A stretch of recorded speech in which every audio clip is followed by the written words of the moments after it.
qualquer um vai fazer. Tu vai ficar com a bola, é o torcedor que vai falar, olha, mas você vai tentar ter a posse de bola no 3-0. Ok, o que o cara que é indignado, eu te falo, e eu vou te falar ainda mais, a do Pavon, que não tá jogando merda nenhuma, tava lá escanteado, e aí faz uma partida boa, sem empolga e mete. Pro jogador que joga futebol, que ela pensa que eu penso, pô, esse cara, esse merda tá jogando nada, agora tá ganhando, quer fazer graça.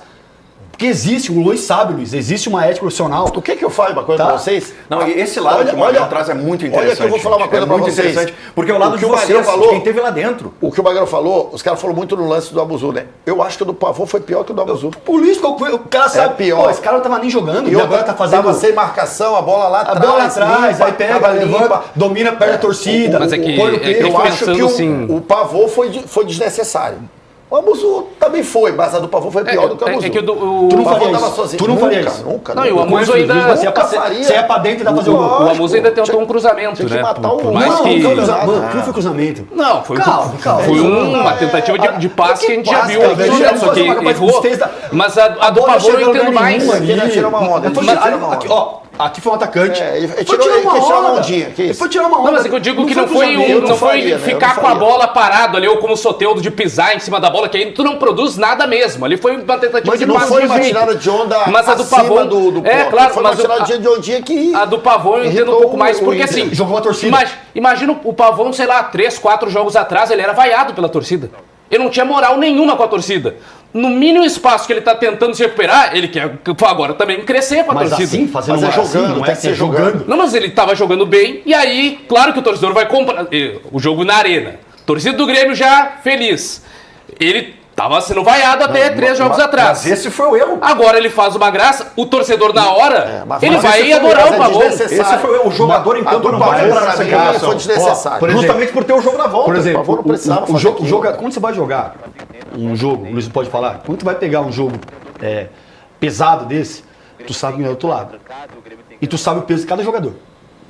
O cara sabe quem é o Luiz Mário, quem é o Magrão, tal, e sabe quem é o Pavon. Respeita. E sabe quem é o Zezinho ali. Mas eu vou te dizer assim, acontece isso, tá? Acontece. Existe, dentro do campo existe esse...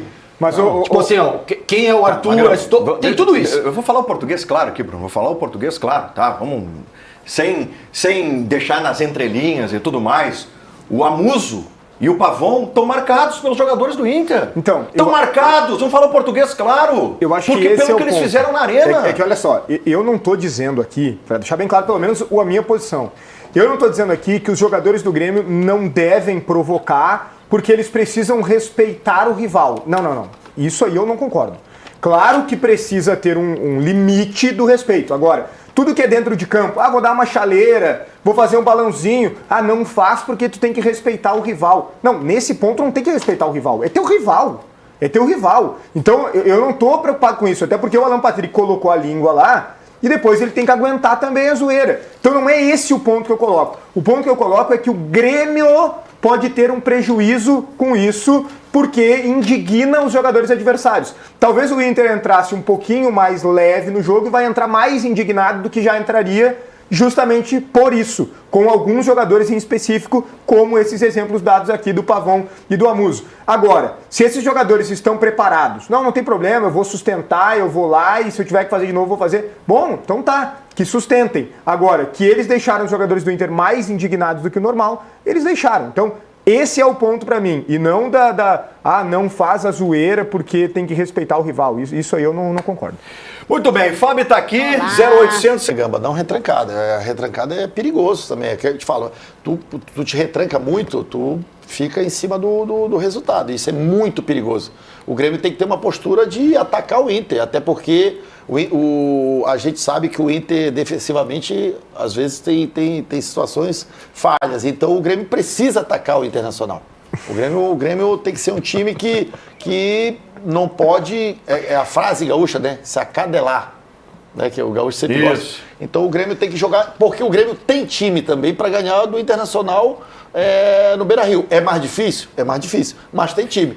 E ter uma postura ofensiva sim, senão vai se complicar. Bruno Soares está numa semana muito realista, muito coerente, né? Ele está de chefinho, né? Não, ele está coerente. Ele está de chefinho, né? Está substituindo. Resolveu todos os pepinos. Segunda-feira termina. Então, segunda-feira talvez tu tenha duas grandes notícias, né? celebrando o título gaúcho do Grêmio e a volta do Carlos Guimarães. Por e tô onde anda o voltando pra Guimarães? terça. Por onde anda o Guimarães? Faço a menor ideia. Bruno, Rio de vamos lá. Janeiro puro. O time do Grêmio hoje, pra ti, é um time confiável? 100% confiável, não. 100% confiável não é. E assim, a primeira grande atuação do Grêmio foi o Clássico Grenal.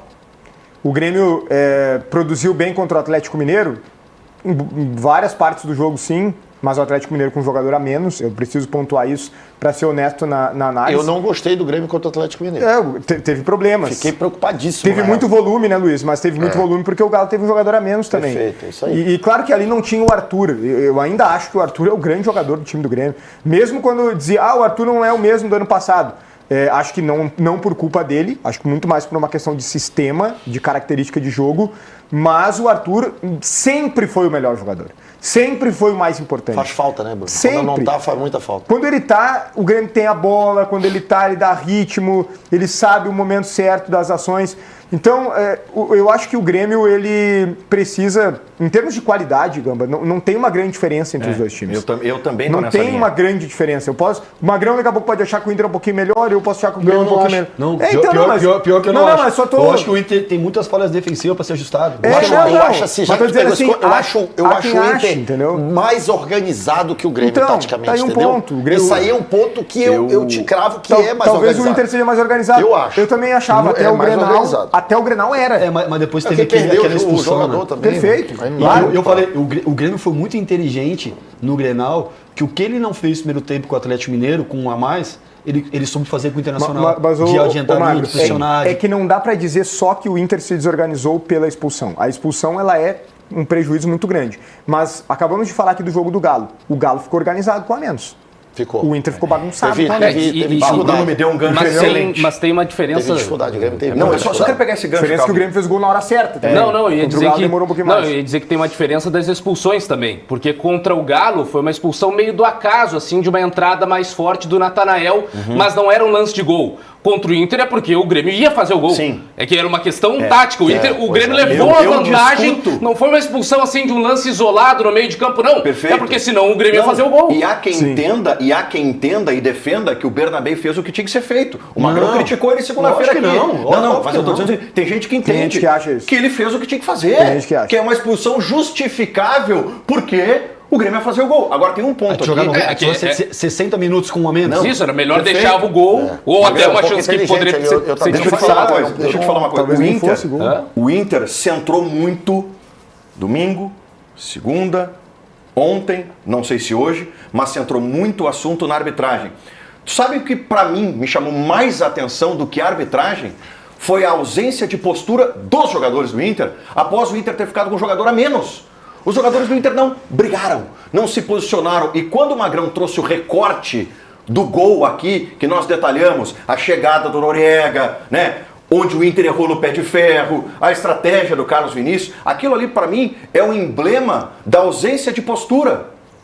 Talvez a cobrança mais forte deveria ter sido nesse sentido. posso te falar uma coisa, A postura do Internacional Cara, que a gente não não foi falou aqui. uma postura de clássico Grenal. Olha Não só, foi. Olha só o que eu vou te falar agora e serve como um debate pra gente.